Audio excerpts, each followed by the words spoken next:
All of you. Previous class में हम लोगों ने देखा था रेक्टेंगल के पेरीमीटर को निकालने का तरीका और उसके एरिया को निकालने का तरीका हम लोगों ने सीखा था। उसके फार्मूला को भी हम लोगों ने समझा था। आज जो हमारा टॉपिक होगा वह होगा रेक्टेंगल एंड इट्स डायगोनल्स। उसके बारे में हम लोग स्टडी करेंगे। तो टॉपिक मैं लिख देता हूँ। एक्चुअली रेक्टेंगल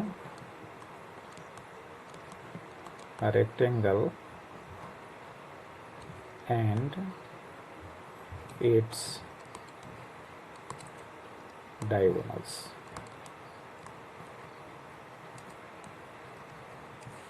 इसी टॉपिक पर आज हम लोग समझने की कोशिश करेंगे।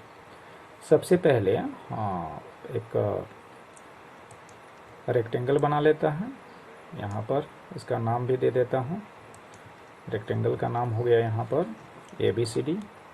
तो A यहाँ पर दे देता हूँ, B, C और ये हो गया आपका D। इसमें ध्यान रखेंगे डायगोनल कहाँ पे होगा। तो हमने प्रीवियस क्लास में बताया था कि रेक्टेंगल में A भी एक वर्टेक्स है चूँकि दो लाइन सेगमेंट आपस में आकर यहाँ ज्वाइन कर रहे हैं। B भी एक वर्टेक्स है चूँकि दो लाइन सेगमेंट यहाँ भी आकर जैसे AB और CB या BC आपस में यहाँ आकर ज्वाइन कर रहे हैं, तो इसको भी वर्टेक्स कहेंगे। तो दो वर्टेक्स को जो लाइन सेगमेंट कनेक्ट करता है, खासतौर से अपोजिट वर्टेक्स जो होते हैं उसको हम डायगोनल के नाम से जानते हैं। तो इसमें बेसिकली दो डायगोनल होंगे। एक डायगोनल जैसे यहाँ अभी हमने खींच दिया, उसी तरह से आप A को C से मिलाकर भी डायगोनल को ड्रॉ कर सकते हैं। तो यही डायगोनल होता है रेक्टेंगल का डायगोनल। अब इसका वैल्यू कैसे निकालेंगे? तो सिंपल है, चूँकि यह एक रेक्टेंगल हमने ड्रॉ किया हुआ है। तो रेक्टेंगल में बेसिकली हम लोग यहाँ देखेंगे तो यह L होता है, यहाँ पे डाल दिया L, और यह भी L चूँकि हमने सामने के जो साइड्स होते हैं इक्वल होते हैं, और L इट मीन्स लेंथ या हिंदी में इसको लंबाई कहते हैं, और यह है B यानी ब्रेथ जिसको चौड़ाई कहते हैं। तो कुछ नहीं करना है। यह जो क्या बन रहा है, तो एक ट्रेंगल बन रहा है। जो ट्रेंगल का हाइपोटेनस होता है, ट्रेंगल के कॉन्टेक्स्ट में क्या हाइपोटेनस होता है, तो हाइपोटेनस इक्वल्स होता है, ये पाइथागोरस थ्योरम है एक्चुअली। यहाँ पर मैं लिख देता हूँ।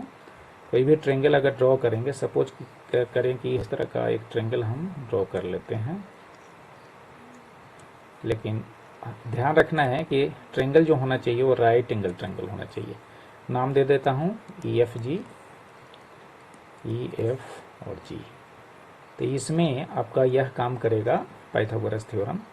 यह क्या होता है, तो ऐसे होता है H² equals PA² plus BA²। P क्या है, तो ये एक्चुअली परपेंडिकुलर को कहते हैं, और ये हो गया आपका बेस, और ये हो गया आपका हाइपोटेनस। तो ये फार्मूला एक्चुअली क्या है, तो पाइथागोरस थ्योरम से निकला हुआ है, और इसी का हम लोग यहाँ पर इस्तेमाल करेंगे, इसी का यूज़ करेंगे। सपोज कीजिए कि यह जो ट्रेंगल बना, यह भी यहाँ कितना डिग्री एंगल है, तो 90 डिग्री एंगल है। तो यह भी राइट एंगल ट्रेंगल बना। इस पर पाइथागोरस थ्योरम आपको लागू होगा। तो यहाँ जो H है वही यहाँ जो आप देख रहे हैं इस ट्रेंगल का, जो यहाँ H दिखाई दे रहा है इस ट्रेंगल में, जो कि रेक्टेंगल का एक पार्ट है, उस ट्रेंगल में वही हाइपोटेनस क्या बन जाता है यहाँ पर, तो D बन जाता है, या इसको कहते हैं डायगोनल। यानी हाइपोटेनस जो होता है वो ट्रेंगल के कॉन्टेक्स्ट में क्या कहलाएगा, हाइपोटेनस, और वही अगर रेक्टेंगल में उसका इस्तेमाल आप कर रहे हैं तो वो क्या बन जाएगा, डायगोनल बन जाएगा। तो नो प्रॉब्लम। वैल्यू निकालने का तरीका एक ही होगा। क्योंकि इसका वैल्यू कैसे निकालते हैं, तो यहाँ फार्मूला आपको सामने में दिया हुआ है। उसी तरह से डायगोनल निकालने का तो फार्मूला वही फार्मूला, सेम फार्मूला रहेगा, केवल यहाँ पर अल्फ़ाबेट आपका बदल गया। तो यहाँ पर परपेंडिकुलर स्क्वायर होता है, यहाँ पर आप देख रहे होंगे रूट अंडर, यहाँ जैसे H का वैल्यू निकालेंगे, ये तो H² का है, तो H का वैल्यू क्या हो जाएगा, तो स्क्वायर हटेगा, तो यहाँ पर हो जाएगा root under PA² plus B²। Similarly यहाँ D² का फॉर्मूला क्या हो जाएगा, तो B² प्लस L² लिख सकते हैं, लेकिन यहाँ केवल D है, इसलिए हम यहाँ पर D इक्वल तो स्क्वायर रूट यहाँ लगा देंगे, और यह हो जाएगा BA² प्लस L²। यह भी लिख सकते हैं, या L² equals root under L² plus B²। जैसे भी आपको ठीक लगे वैसे आप लिखेंगे, दोनों करेक्ट होगा। तो इस तरह से हम लोग डायगोनल निकाल सकते हैं, रेक्टेंगल का डायगोनल। काफ़ी आसानी से। उसी का एक पार्ट है, ट्रायंगल बाहर कर लेंगे तो डायगोनल निकल जाएगा। So thank you very much. Diagonal